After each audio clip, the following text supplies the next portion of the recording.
So this is a pretty great phone. So I've been using OnePlus 6 every day now for about 2 weeks, and it is absolutely daily driver material. I think people who buy it, who know what they're getting themselves into, will like it a lot, and it's pretty easy to recommend. So that's right off the top. Really, the more interesting part is reviewing this phone for me has become an exercise in a study of the law of diminishing returns. The law of diminishing returns is a point at which the level of benefits gained is less than the amount of money or energy invested. So you see a $300 phone, you get a certain amount of value.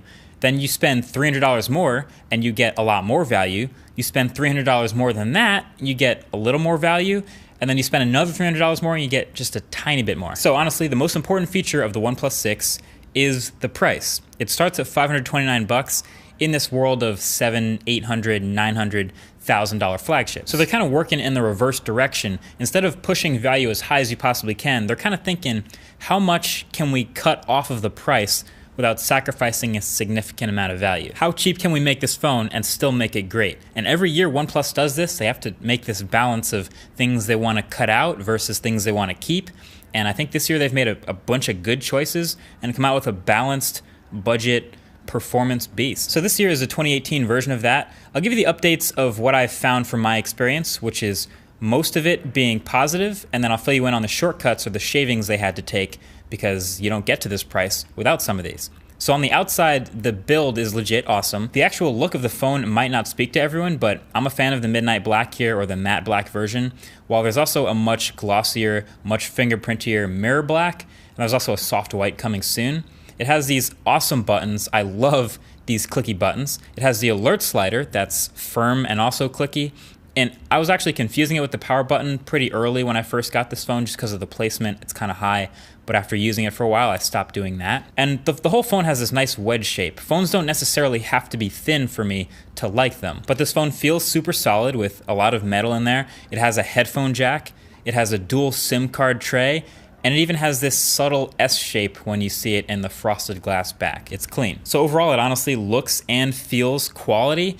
It has a slight bump in the back for the camera. That's not really a big deal. But for the emissions, there are some conscious choices that they made to leave out of this phone that they're hoping that you won't mind so much. So ready for these? There's no expandable storage, just dual SIM cards, so no micro SD card expansion. The speaker situation is pretty weak. It just has this single downward-facing speaker, which is the worst part of the phone's hardware. It's pretty average at best, kind of tinny at high volumes, and there's no second speaker in the earpiece to make a stereo sound, so it's super easy to block this one by accident. I've done it. The fingerprint reader on the back, it's not that bad, but it's a little bit smaller. It used to be a full circle. Now the smaller surface area is a bit of a bummer. There's no wireless charging, so most phones nowadays with glass backs are doing it to enable wireless charging since it doesn't work through metal. OnePlus has gone with the glass back, but didn't add wireless charging. And then it's also not officially IP rated for water resistance. OnePlus kind of just says like, it's okay if you splash water on it, it'll survive daily use, but they don't officially IP67 or IP68 rate it, so keep that in mind. So it has a bunch of great upside, a bunch of great build, great materials, great construction, but all those other little things that you have to weigh against that. Now on wireless charging, I gotta say, the battery situation of the OnePlus 6 is really interesting. This is gonna sound like I'm just defending OnePlus for not putting in wireless charging. Look, they could have. They definitely could have put it in with this glass back and it would have been great. But I don't really miss it on this phone. The combination of this battery, it's a 3300 milliamp hour battery, decent size, plus the near stock Android with Oxygen OS, plus a 1080p AMOLED display, plus a Snapdragon 845 with 8 gigs of RAM. I'm getting like 6+ hours every single day of screen on time. I'm getting A+ battery life. If I don't use it that much, it's like ending the day with 40%. It's really good. And then on top of all that, you throw in their dash charging, which is still in this phone. It's still the fastest 0 to 100 charging I've ever seen in a phone. It's super convenient. And when you have all that, it just kind of feels like I don't need wireless charging. It would be nice, it would be cool, but it's not a deal breaker for me, and I think OnePlus is hoping that it's not a deal breaker for you either. So there's that, but now let's talk about that 1080p display. OnePlus has stuck to their guns, and they're going with yet again a 1080p optic AMOLED display, 6.3 inches from corner to corner, so it's huge, and this time with a notch up at the top. It's part strategy, part sacrifice. The resolution, 2280 by 1080, is actually hugely beneficial for battery life, as I mentioned. It's also pretty great for performance. You're not pushing nearly as many pixels, which means your GPU is not working as hard. Everything is super smooth. But also now it's not going to be as sharp as the Galaxy S9s and the Pixel 2 XLs of the world, which have Quad HD displays. But then again, like we saw in the Pixel, quality control isn't easy, and a great 1440p panel is not cheap or easy to find. So instead of settling for an average Quad HD screen to save money, this phone has what I'd say is the best looking 1080p OLED in any phone right now. It gets really bright, it's colorful, there's a couple different display modes for different color profiles with different amounts of saturation. It's good. The best part of this display is actually the clever way OnePlus has handled the notch up at the top. But now that we're getting deeper into this whole world of Android phones having notches and Android P coming out with notch support and developers getting on board, we're seeing less and less apps with those bugs that are cut off by the notch. So that's just kind of where we're at. I think a lot of manufacturers hear everyone complaining about that notch though, including OnePlus, so there's plenty that they're doing to hide it if you really hate it. In fact, as you get around to using the OnePlus 6, you'll notice the display setting lets you hide the notch anytime if you don't want to use it. Works great with an OLED display, those are black pixels. And when you're actually in apps, you almost never lose actual real estate in the app. Actually, you never lose real estate in the app. Like back in the days of the Essential phone, it would actually be cutting into the app you're using. It doesn't do that anymore unless you actually go into the display menu and turn on full screen mode and explicitly give that app permission. So by default, unlike the iPhone, it doesn't cut off YouTube videos. This is the same as the P20 Pro and other phones with notches now. You still see everything. And you can turn on full screen mode if you're cool with the notch interrupting part of the app you're in.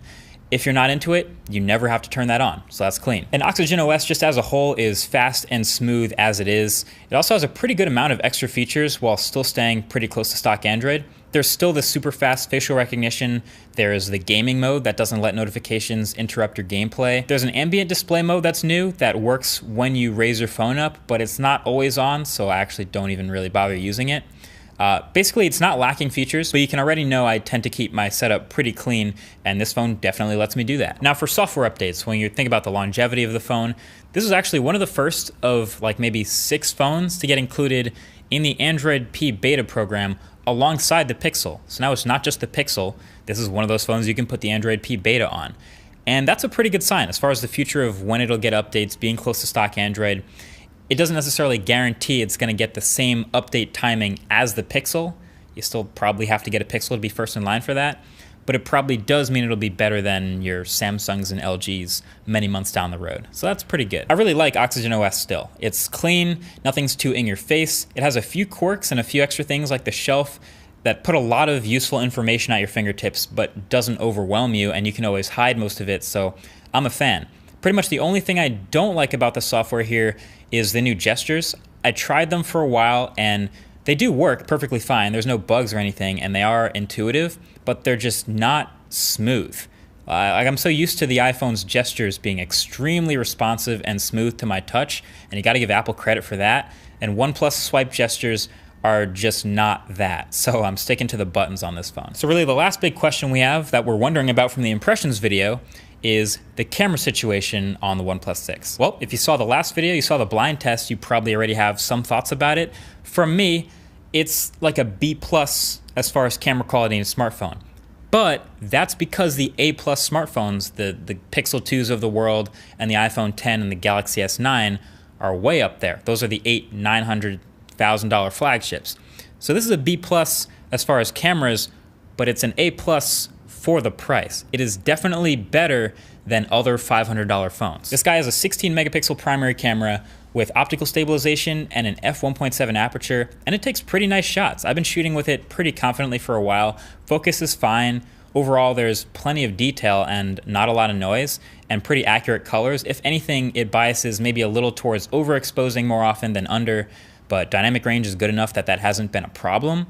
And every photo is plenty saturated. So overall, I'd say I'm pretty satisfied with the photos from the OnePlus 6 camera. I'm not blown away or anything. I'm not super excited to use it, but satisfied. That second camera we were wondering about, it's not a telephoto camera, it's just another 20 megapixel sensor with no OIS. It's basically used for depth information for portrait mode, as far as we can tell, which is okay, I guess. It's decent.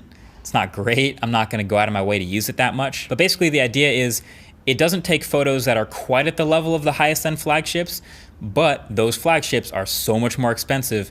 This definitely beats any other $500 phone. In fact, that's really the theme for this whole OnePlus 6. If you've noticed through the whole review, it's either knocking at the door of those flagship smartphones or it's like one small step behind. But that is definitely beating any other $500-600 Android phone. The specs are ridiculous. Snapdragon 845, 6 or 8 gigs of RAM. I have 128 gigs of storage, a 16 megapixel camera, 3300 milliamp hour battery. That's knocking out the door of like the highest end flagships we have right now. Definitely better than any other $500 phone. It's your glass and metal build. It's your quality construction, great buttons. It might be missing wireless charging and a good speaker, an IP certification. But it has dual SIM, it has a headphone jack, it has USB-C, really fast charging, great battery life, huge AMOLED display, definitely better than other $500-600 phones. The camera, like we said, is B+ maybe, but that's, like we said, way better than any other $500-600 phone, which makes it feel like A+ for the price. This is both literally and figuratively the most polished phone OnePlus has ever made. I think the choices they made really of what to keep versus what to cut out balanced out to a quality phone. It would have been so easy to review this phone like a $900 flagship and just bash it for like not having wireless charging or not having an A+ camera. But they did a really good job, and it's a great phone for the money. A+ for the price. That's been it. Let me know what you think. Thanks for watching. Talk to you guys in the next one. Peace.